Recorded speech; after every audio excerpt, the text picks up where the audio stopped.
بسم اللہ الرحمن الرحیم۔ السلام علیکم ساتھیو، امام عالی مقام امام حسین علیہ السلام کی شہادت کے بعد جب آل رسول صلی اللہ علیہ وآلہ وسلم کو قید کر کے اور امام عالی مقام کے سر مبارک کو نیزے پہ بلند کر کے شام لے جایا جا رہا تھا، تو جہاں جہاں سے بھی یہ قافلہ گزرتا تو راستے میں لوگ پوچھتے کہ یہ قافلے والے کون ہیں، یہ سر کس کا ہے اور یہ بیبیاں کون ہیں۔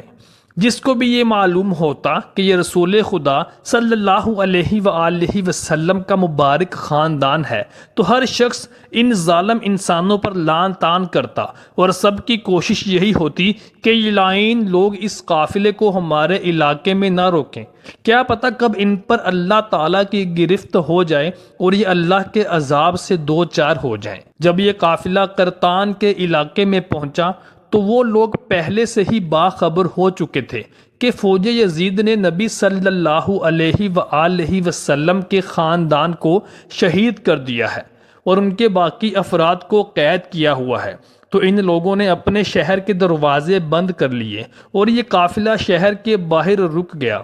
اور درخت کے سائے میں یزید کے سپاہی سونے لگے۔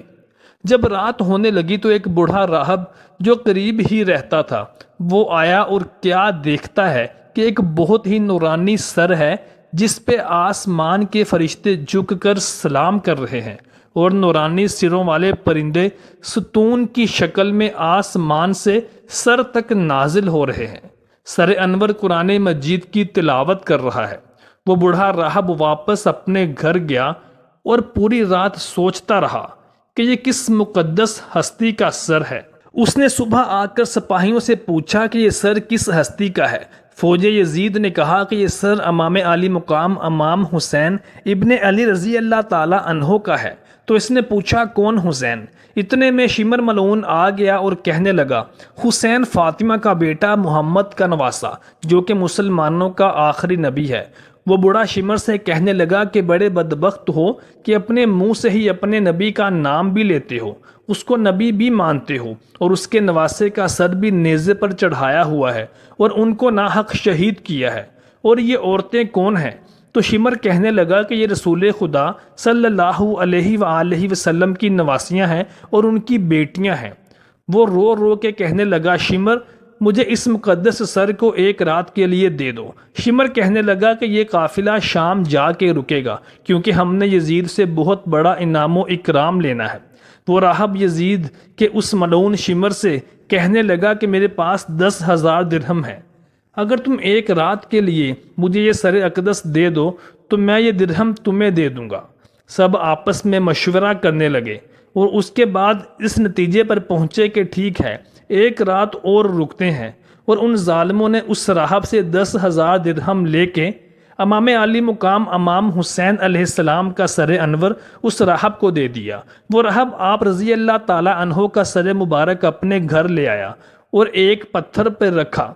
اور اس کو غسل دیا، عطر لگایا اور زاروں کی تار رونے لگا۔ اتنے میں امام عالی مقام امام حسین علیہ السلام کے سر اقدس سے آواز آئی، اے راہب وہ وقت یاد کرو جب تم اپنے لیے اولاد کی دعا کروانے میرے نانا کے پاس آئے تھے اور تمہارے مقدر میں اولاد نہیں تھی، تو میرے نانا نے مجھے کہا تھا کہ اے حسین اس راہب کے لیے اللہ تعالیٰ سے دعا کرو، تو میں نے اپنے ننھے ننھے ہاتھ اٹھا کر تیرے لیے دعا کی تھی اور اللہ کریم نے تجھے 7 بیٹے عطا کیے تھے اور تم نے کہا تھا کہ ایک مرتبہ میرے گھر آنا۔ اے راہب آج حسین تیرے گھر آ ہی گیا ہے۔ جیسے ہی امام عالی مقام کے سر اقدس سے یہ آواز سنی تو وہ زور زور سے رونے لگا اور کہنے لگا میرے آقا حسین مجھے معاف کر دیجئے، مجھے معلوم ہوتا تو میں آپ کے قدموں پر جان نچھاور کر دیتا۔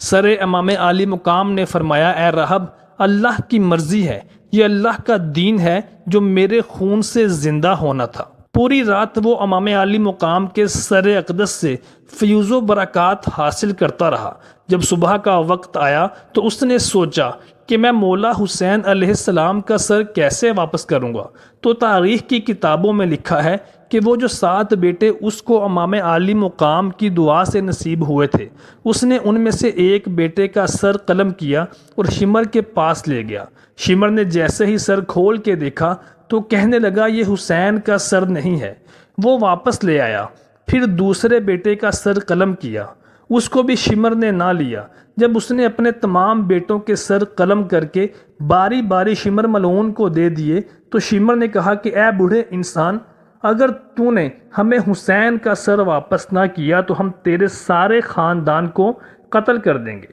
وہ راہب اپنے گھر واپس آیا تو امام عالی مقام کے سر اقدس سے آواز آئی کہ اے راہب، میرا سر شمر کو واپس کر دے، کیونکہ مجھے شام تک پہنچنا ہے، اور شام تک پہنچتے پہنچتے راستے میں ہر گلی محلے میں اللہ تعالیٰ کا قرآن سنانا ہے۔ میری بہن زینب کو فضائل اہل بیت بیان کرنے ہیں، اور یزید ملعون کے دربار میں میرے بیٹے سجاد امام زین العابدین نے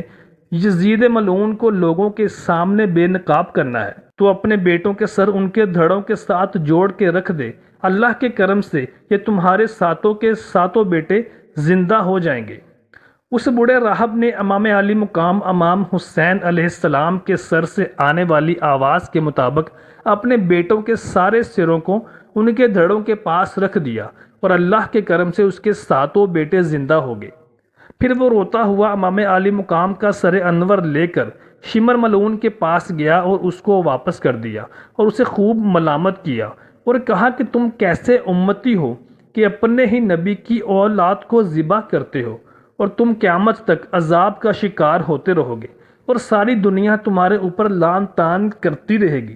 لیکن شمر کی آنکھوں پر دولت اور اقتدار کی پٹی بندھی ہوئی تھی، اور اقتدار کی بھوک نے اس کی آنکھوں سے غیرت اور حمیت کا جذبہ ختم کر دیا تھا۔ اس نے امام علی مقام کا سر اقدس اس بوڑھے راہب سے واپس لیا اور شام کی راہ لی۔ دوستو، کمنٹ سیکشن میں لبیک یا حسین لکھ دیجئے۔ امام علی مقام ہم سب پر ہماری دعاؤں کو قبول کرنے کا وسیلہ بنا۔